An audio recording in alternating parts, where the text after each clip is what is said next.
scream. Only the sound of waves hitting the shore is heard. Then a woman's whisper rises. If you're listening to this, I'm no longer alive. A brief silence. The voice speaks again. But the person who killed me is not the last person who saw me. A breath, a nearly trembling tone. And this recording must not fall into the wrong hands. The image suddenly opens. Nighttime, a coastal road. Police sirens cast red and blue reflections across the surface of the sea. On the wet sand lies the body of a woman. Chief Inspector Kerem arrives at the scene. In his 40s, calm, with a weariness on his face that suggests long years without rest. He stands by the body, examining it without a word. The forensic examiner breaks the silence. It looks like drowning, but there isn't enough water in the lungs. Kerem lifts his head, his gaze steady. So, he says slowly, she didn't die in the water. The camera moves closer to the woman's face. Her hair is wet, her skin pale. Kerem is now certain. The body was placed on the shore afterward. The woman's identity is soon confirmed. H.A. Arman, a journalist working for a local newspaper, known for chasing sensitive stories in recent months. When her apartment is searched, everything feels unfinished. On her desk lies an open file, an incomplete article, old photographs, and a single word written over and over again on notebook pages, in the same handwriting. Witness. Kerem finds a small voice recorder at the edge of the desk. Its battery is almost dead. He presses play. First static, then Isi's voice. If you're listening to this, I'm probably already dead. A short pause. I knew that if I wrote what I saw, I wouldn't survive. Her breathing changes. Because being a witness is sometimes more dangerous than being guilty. The recording cuts off abruptly. Kerem's mind fills with questions. What did Is witness?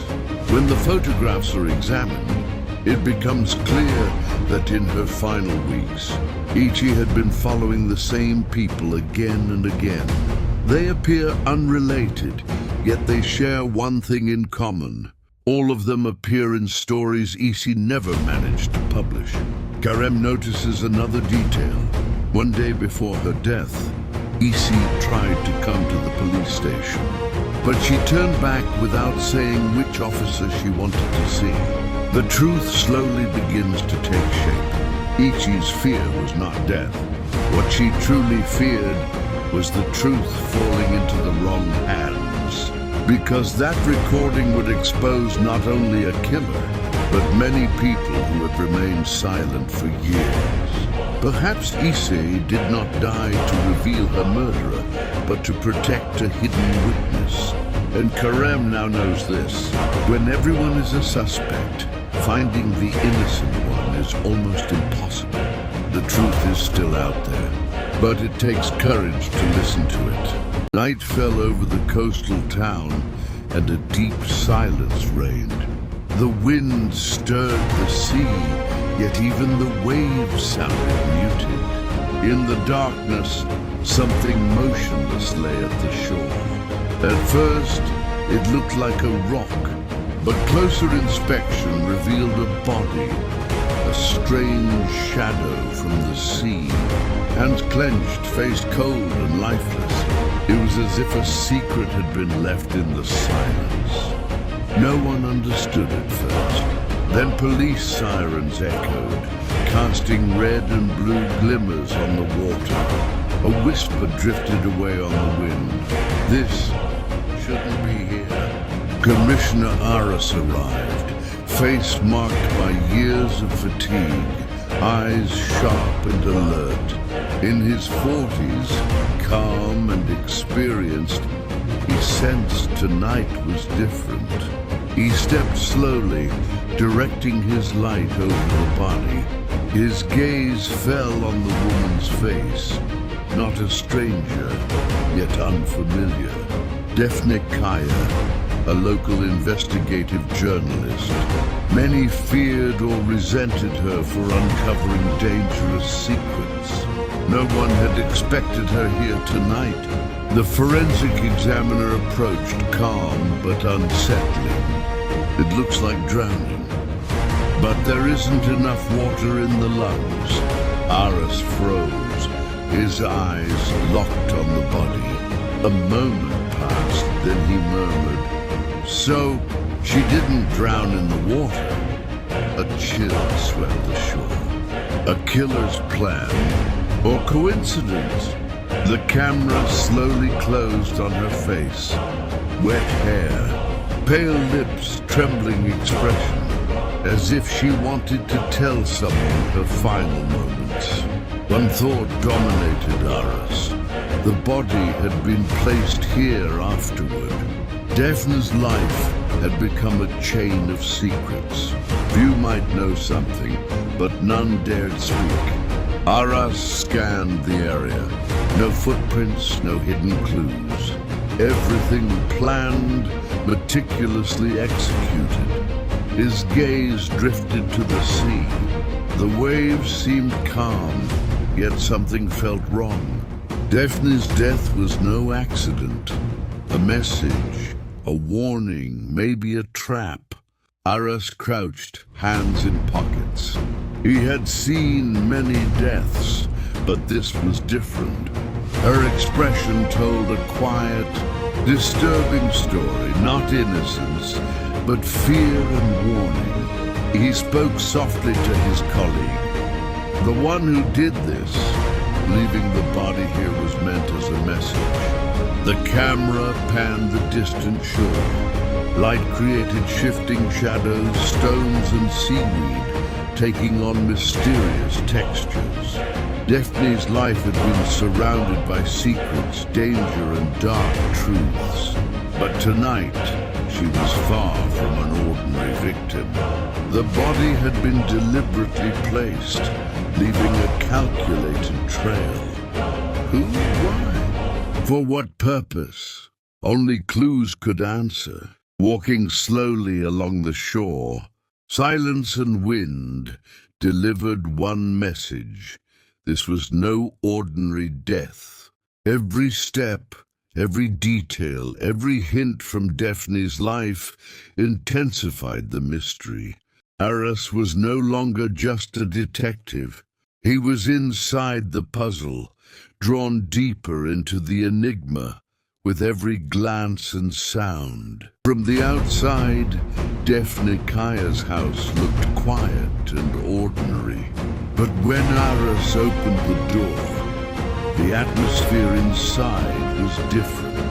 The room was dimly lit, filled with bookshelves and stacks of old newspapers. On the desk, a few objects stood out, an unfinished article, old photographs and a single word repeated over and over. Witness. It covered every corner of the page, written with different pens, sometimes hurried, sometimes shaky. As Aras approached, his eyes kept returning to the word. The repetition felt like Daphne's final message before leaving life behind. A warning? A clue it was impossible to tell. At that moment, Aras noticed a small old voice recorder at the edge of the desk. As a policeman, he had listened to many recordings over the years, but this one felt different. There was no label with a name on it, only a small note in Daphne's handwriting. Aras picked it up and pressed play. First came static, then Daphne's voice. "If you're listening to this, I'm probably already dead." Her voice was slightly trembling but firm, each word carrying an air of mystery that drew the listener in. This was not a farewell. It was a deliberate message. Before her death, Daphne had left a path to protect herself or to safeguard the truth. As Aras examined the recorder, his mind wandered. Who would listen to this message? Who could decode the clues she left behind? And most importantly, what would happen if the recording fell into the wrong hands? He glanced at the photographs on the desk. Each frame told a story, yet missing pieces left a constant sense of suspense. Unknown faces, hints from the past, small notes from Deffin's investigations. Every detail added tension, like a puzzle waiting to be solved. Aras pressed play again. There was only one sentence, but its weight was immense. Daphne was no longer alive. Yet the message she left behind was a warning, not just to her killer, but to anyone pursuing the truth. The room was silent. Only Aras's breathing and the recorder's static could be heard. The audience felt the suspense of unearthing the secret behind Deffin's final words. The notes on the desk, old article drafts, and the repeated word witness suggested that someone was still watching, and a secret was on the verge of being revealed. Aras took a deep breath, his eyes fixed on the words. This was more than an ordinary death. Definikiah had spent her life chasing secrets, and this last recording was her most dangerous, most cleverly crafted one yet. As he slipped the recorder into his pocket, it became clear Deffin's death was only the beginning, and the clues she left behind were about to propel the audience into the next scene. The town's weather seemed to have changed with Definikiah's death. The wind's whistle was sharper than usual, the sea restless and choppy. When Commissioner Aras stepped out of his small police car, he saw a few people gathered on the shore. Everyone was hiding something in their silence, trying to touch the truth with their eyes. Aras scanned the crowd, trusting his instincts before speaking. Tonight would not be a normal investigation. First, an ex-lover was called. He approached Aras with tired, anxious eyes. She was afraid lately, he said. His voice broke slightly, but the words were clear. Before her death, Definikiah had sensed a mysterious threat almost unnoticed. Aras pulled out his notebook and recorded the statement. In the audience's mind, questions immediately formed. Who was she afraid of? And why? Next, the mayor was summoned. Standing rigid among the crowd, serious and slightly defensive, he looked at Aras. Daphne was trying to expose me, he said. His voice was cold and official, but anxiety flickered at the corners of his eyes. As Aras listened, a dozen questions arose. Had Daphne's final story targeted the mayor? If so, did she create an enemy? The mayor's words revealed a mysterious layer of the town, unseen by its residents.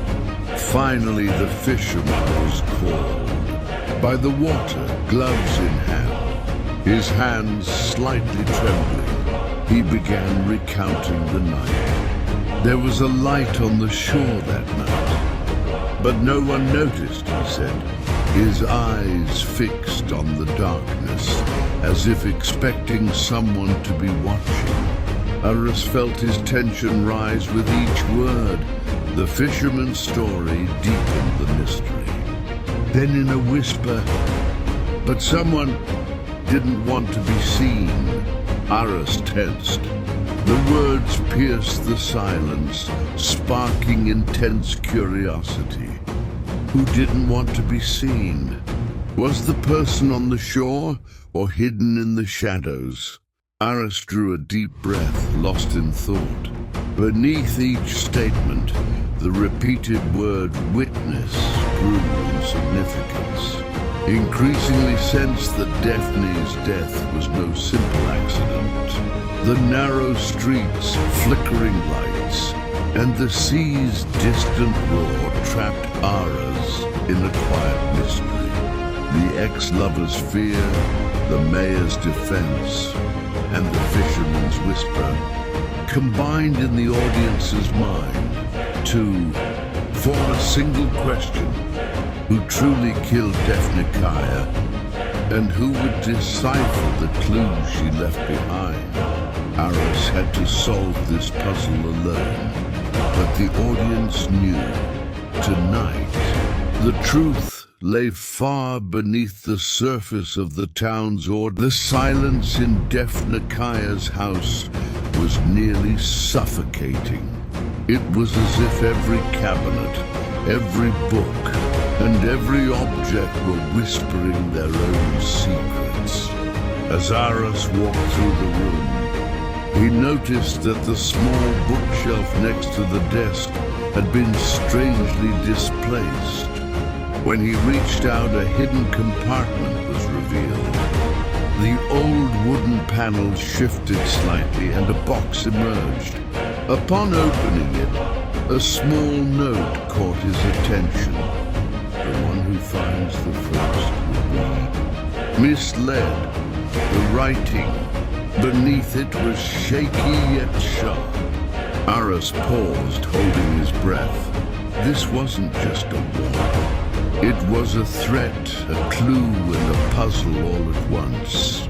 Inside the box was a second voice recorder.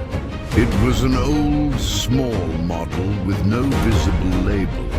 Only the note Daphne left behind indicated its significance. Aris picked up the device and pressed the button. At first, there was only a faint hiss of static, but then Daphne's voice emerged. The opening words immediately sparked a sense of dread. The person who killed me was in the same room as me, and I trusted them deeply. Aris froze. These words echoing in his ears proved that Daphne's death was no ordinary case, but rather a planned and cleverly executed murder. Every word deepened the sense of unease and curiosity.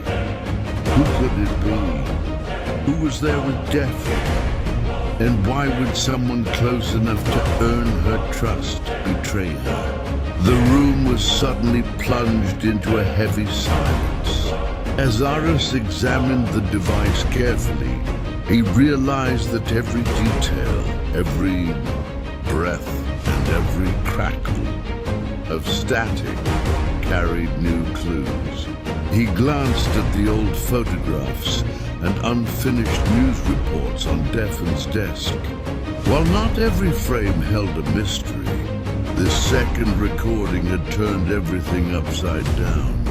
Daphne's death was no longer a simple accident or a coincidence. Someone had targeted her, and she had left this recording so that whoever pursued the truth would first be led astray. A single thought remained in Aris's mind. Whoever solved this recording would have to come face to face with death. Aris continued to play the recording. Daphne's voice became even clearer. The person who killed me was right beside me. This statement left both the officer and the audience in a state of deep uncertainty. Who was this person? A trusted ally or an invisible shadow? Every passing second, combined with the silence of the room, brought the tension to a peak.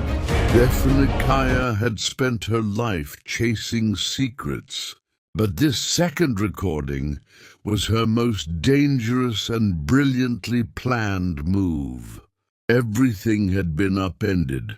Another secret had surfaced in the town, And Aras stood at the very heart of a complex, unraveling puzzle. Silence filled Aras's office, but the glow of the screens and the faint flicker of the monitors shifted the atmosphere slightly. As he went through files on his desk, he began reviewing the security camera footage. The screens showed the town's harbor, narrow streets, and the last areas where Daphne Kaya had been seen. At first, everything seemed normal. People walking, lights flickering, the wind rippling the sea. But then Aras froze, eyes fixed on a particular frame. The mayor was walking along the dock, but his face was unusually dark. The camera light barely illuminated him, shrouding him in shadow. Aras felt a chill. Watching more closely, he noticed something else. Some cameras were oddly angled, others blurred. Leaning toward the computer, he whispered, "Someone deliberately blinded the camera." The words hung in the silent office. From the first second, the audience was drawn to the screens. If a camera was blinded, who didn't want to be seen? The mayor in the shadows or someone else? Aras paused, recalling a single memory with Daphne, a moment absent from the files, the footage and the records. It was as if she had intentionally kept part of her life hidden, leaving it only for him. He exhaled deeply and returned his gaze to the dock footage. The mare's slow steps in the darkness, merging with the shadow cast by the light, offered the first clue, a secret, a deliberate plan hidden from all eyes. Questions flooded Aras's mind. Why were some areas blurry? Who wanted to conceal what? Could clues about Daphne's death be hidden in these dark frames? The memory returned again. Daphne had once approached him, trying to tell him something. That conversation, never recorded in any file, had now become an irretrievable mystery. Watching the screens, Aras shared the audience's curiosity. Not only were the cameras obscured, but memories were blurred, clues hidden, and the truth waited in the dark. As he examined each frame, he realized the mayor's shadowed face was no accident. It was a conscious choice. At the same time, Daphne's brief yet meaningful encounter with him in the past might hold a vital clue for solving the case. The audience now understood Daphne's death was not ordinary. The shadows at the harbor and the blinded footage pointed to a hidden conspiracy. Every second drew them deeper. Every frame left questions, heightening suspense. Aras exhaled and leaned closer to the screen. To uncover the shadow, reveal Daphne's secret, and bring the truth to light, there was no turning back. The darkness at the harbor stood as the first clue to the town's secrets, while the audience waited at their screens, eager for the next move. Aras walked alone through the dark corridors after leaving his office. Silence echoed with every step, making his solitude feel heavier. On the desk, he noticed the evidence bag he had left behind. Reaching for it, something caught his eye.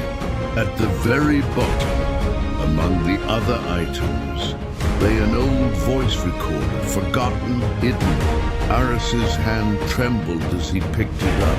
A third recording, a secret message no one had noticed before. He pressed play, and Daphne's voice came through, trembling but clear. Aras, if you're listening to this, it means I trusted the right person, but you must accept the hardest part. That night, when you could have protected me, you chose to stay silent. Aras froze. The words echoed in his ears, deepening the stillness around him. The audience felt a tightening curiosity from the first second. Who had hidden what? And why had Aras remained silent? His hands shook slightly as he pressed the buttons again. Memories began flooding back. The shadow Daphne cast at the dock that night. Her footsteps in the dark. Aras's silence. Everything started to fall into place. His eyes filled with tears, hands trembling. Each scene echoed with guilt, each word a confession. Aras realized this recording was more than a message. It was a mirror of guilt. Daphne had tested his trust and left it with the right person. But why had he stayed silent when he could have protected her? His mind filled with tangled thoughts, and the audience was drawn with him into the dark moments of the past. Every word made him shiver. Every breath recalled Daphne's fear that night. Trust, silence, and the events of that evening converged into a single truth: betrayal, fear, and responsibility. Aras held the recorder tightly, eyes locked on the footage. The audience could feel the weight of his guilt and regret growing with each second.